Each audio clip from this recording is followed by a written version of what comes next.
কবরে মাটি দেয়ার দোয়া। মিনহা খলাকনাকুম ওয়া ফিহা নুইদুকুম ওয়া মিনহা নুখরিজুকুম তারতান উকরা।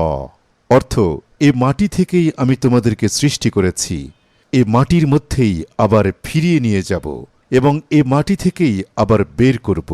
সূরা তোহা আয়াত ৫৫।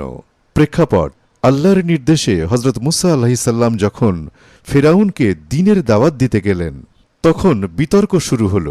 এক পর্যায়ে ফেরাউন বলল, তোমাদের রব কে হে মুসা? উত্তরে মুসা আলাহিসাল্লাম বললেন, আমাদের রব তিনি, যিনি প্রত্যেক জিনিসকে তার আকৃতি দান করেছেন, তারপর তাকে পথ নির্দেশ দিয়েছেন। ফেরাউন আবার জিজ্ঞাসা করল, আর পূর্ববর্তী বংশধর যারা অতীত হয়ে গেছে তাদের তাহলে কি অবস্থা ছিল? মুসা আলাহিসাল্লাম বললেন, সে জ্ঞান আমার রবের আছে, তিনি ভুলও করেন না, বিস্মৃতও হন না, কারণ এ মাটি থেকেই তিনি আল্লাহ তোমাদেরকে সৃষ্টি করেছেন, এ মাটির মধ্যে আবার ফিরিয়ে নিয়ে যাবে এবং এ থেকেই আবার বের করবে।